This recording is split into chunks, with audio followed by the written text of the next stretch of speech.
Welcome to Coastal Tales, the long struggle to preserve California's coast, a production of the Oral History Center at UC Berkeley in partnership with the Bill Lane Center for the American West at Stanford University.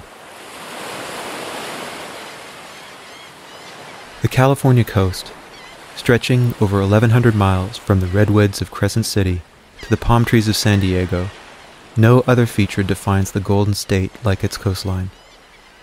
Millions of people from around the world travel each year to visit the state's sandy shores. Chances are you're one of them. In 1972, the people of California voted by public initiative to create a state agency charged with protecting that coastline and regulating all development within its surrounding boundary. That agency became known as the California Coastal Commission. The coastline you see today is the product of nearly 50 years of regulatory work and policy, efforts that protected the shore of the Golden State for the people, and in the process made the California Coastal Commission the international flagship of coastal conservation. The stories of those efforts comprise the 15 episodes of this podcast, highlighting the long struggle of both the agency and the citizens that created it to preserve California's coast. Outside of the city's famed boardwalk, few places are as iconic in the coastal city of Santa Cruz as Lighthouse Point. Technically, it's part of a 40-acre park known as Lighthouse Field on the northwest edge of the city. But the point, with its red brick lighthouse perched on the Pacific cliffs, has long served as a favorite spot for residents and tourists alike. On any given day, you can see all kinds of activity in this coastal area, from people visiting the surf museum in the old lighthouse, riding bikes, walking their dogs, and having picnics, to the daily caravan of surfers who launch from the point to ride the famous breaks of Steamer Lane. Yet the area you see today could have ended up looking a lot different. In 1970, the Santa Cruz City Council approved a major construction project that sought to develop every square foot of Lighthouse Point and Field, turning one of the city's last open parcels of coastal land into a bustling tourist and business hub, which included a convention center, a 13-story hotel, retail shops, high-rise condos, and of course, acres of parking lots. City officials touted the development with the familiar rationales of economic progress and growth. The general public, however, wanted something quite different: to leave the area as an open public space. As we will see, the battle that ensued over Lighthouse Point would come to stand as a watershed moment in the history of Santa Cruz. At the time, the City Council's approval of the Hotel and Convention Center project at Lighthouse Point was nothing out of the ordinary. Over the decades, a number of hotel and resort developments had been slated for the prime coastal area, just as they had in other parts of Santa Cruz, all boasting extravagant amenities to attract tourists. As environmental lawyer and longtime Santa Cruz County Supervisor Gary Patton recalls, the Convention Center project fit squarely within a well-established pattern of pushing growth and development. The city was, at the time I showed up, very pro-growth, very pro-development. Santa Cruz County was the fastest growing county in the state of California and the 5th fastest growing county in the United States. I mean, the city of Santa Cruz was leading the way. Lighthouse Field was an integral 38-acre parcel of open land right at Lighthouse Point by where the big surfing spot was, Steamer's Lane. It had been the Phelan estate, of Senator Phelan. It had really never been independently developed. It wasn't subdivided into small lots. The city of Santa Cruz came up with a joint plan to develop a new hotel, a convention center, and a big shopping center, and condominiums. You know, everybody who was anybody loved this. The unions loved it. The business community loved it, real estate people loved it, surfers hated it, and the public in general didn't like it. Opposition toward the proposed development quickly forged bonds throughout the community and soon coalesced under the banner of the Save Lighthouse Point Association.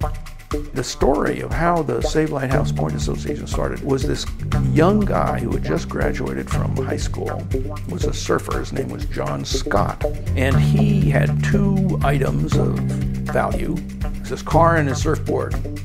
he found out about this development proposal, and nobody was doing anything about it. And so he sold his car, the less valuable of the two things, and put a full-page ad in the local paper, the Santa Cruz Sentinel, and said, "Save Lighthouse Field," and called a meeting. Huge number, I mean, a large number, more than anybody would expect, came out there and formed the Save Lighthouse Point Association. Catherine Byers had just recently moved to Santa Cruz from Los Angeles when the proposed project at Lighthouse Point was announced. Yet it did not take long for the new arrival and UC Santa Cruz librarian to get caught up in the rising movement that was uniting young and old across the community. Some neighbors came and said, "Do you know about this conference center that's going to be built at the end of the street?" They were very persuasive. Could we sit down and talk about it? That couple neighbors, next week, let's do it again. And then pretty soon my kitchen table was full every Tuesday at 7 o'clock. We had a meeting. And that really blossomed into a huge organization called Save Lighthouse Field.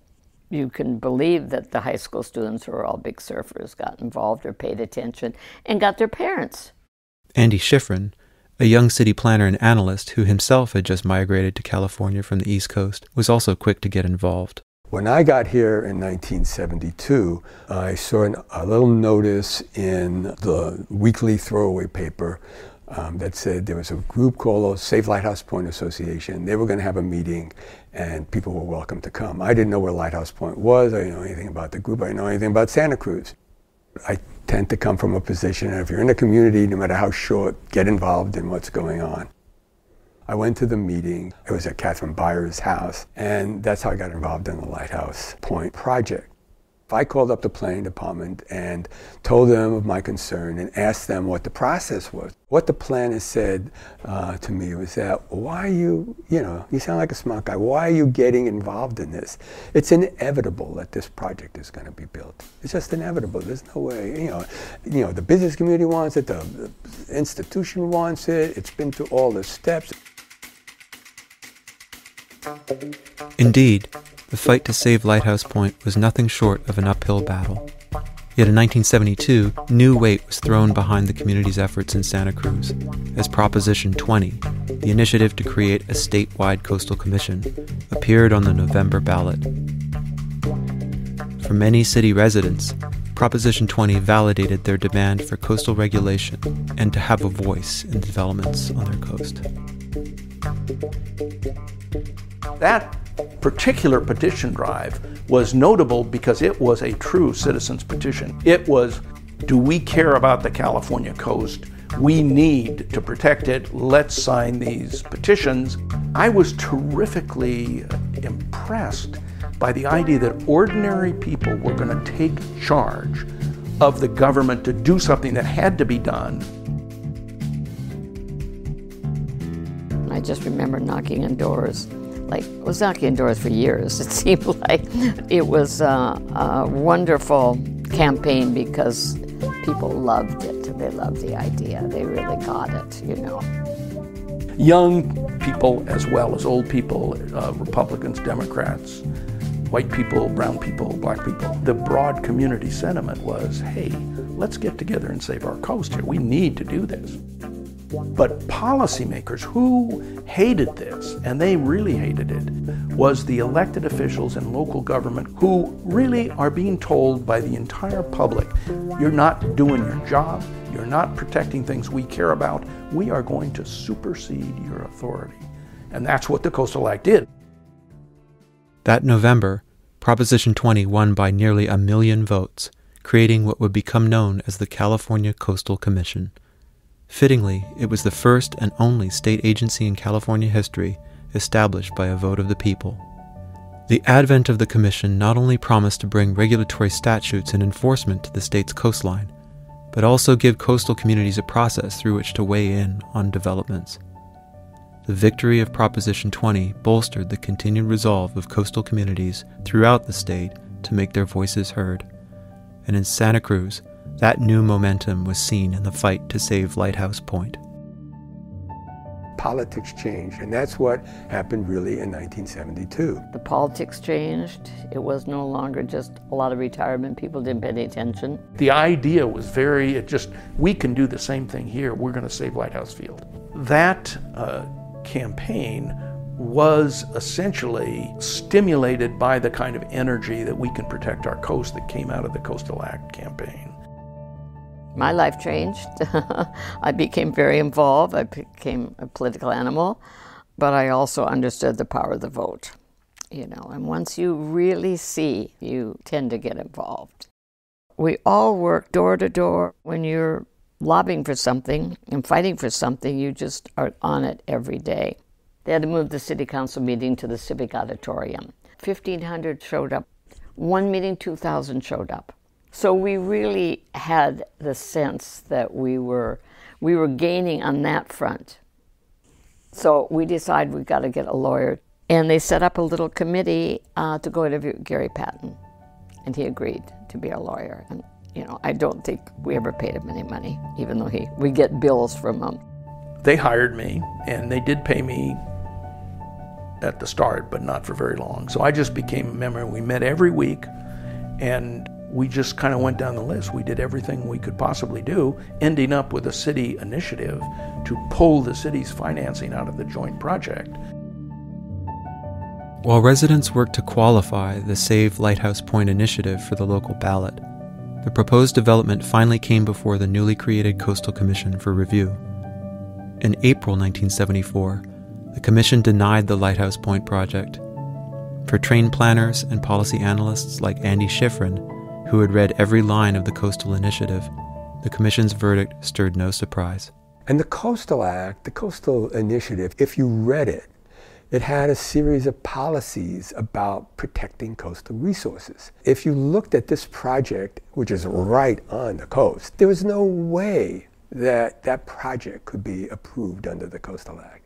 It made no sense whatsoever. It was if that project could be approved, the Coastal Act, the initiative was meaningless because it's a 7-story development. I mean, it takes an open space area and completely urbanizes it. It's such a clear violation. And so once the initiative passed, it was like, it's all over. Why are you pursuing this? The Coastal Act just sealed it for us. Absolutely. Less than 2 months after the Coastal Commission delivered its verdict on the Lighthouse Point project, the residents of Santa Cruz went to the polls to render their own. When the votes were tallied, the Save Lighthouse Point initiative passed by an overwhelming majority. And that was in June 1974. That initiative went on the ballot. We qualified it, had to gain, it was like a little replay of the Coastal Act just in the city of Santa Cruz. The city initiative to pull the city's financing out of the joint project, which was the initial blow that prevented this development from going ahead. Gary Patton wrote the initiative and so you're very limited. You can't just say yes or no to something like that. We had to say, should the city participate? We did an initiative it was advisory, but it passed by about 75%, and it sent a real message to the city council that people didn't want it. The minute the city pulls out, it killed it. Every stakeholder of importance, to use the current term of art that everybody loves, not only thought it was the right thing to do, but thought it was the inevitable thing to do. They had fought for the project, they had worked for the project, they had advocated for the project, but a relatively small group of people who got well organized, who learned about the system, who used the laws that were in place to provide some benefit to the environment and some protection of the environment, which is what was happening in 1972 within the Coastal Initiative, were able to essentially turn that locomotive around. It was a wonderful win, and I think it gave everybody, a pat on the back, because if there's something so important as that was, the power of the people can do it. For many Santa Cruz residents, the active role in the community that began with the Lighthouse Point campaign continued in the decades that followed. Gary Patton would successfully run for the Santa Cruz County Board of Supervisors, a seat he would hold for over 20 years. Catherine Byers would continue to be a powerful voice in the community, eventually serving as both mayor and member of the city council. And just as he did on behalf of the Save Lighthouse Point Association, Andy Schifrin would work as a planner and analyst for a host of county agencies. Today, Lighthouse Point also stands as a testament to the impact and legacy of the California Coastal Commission.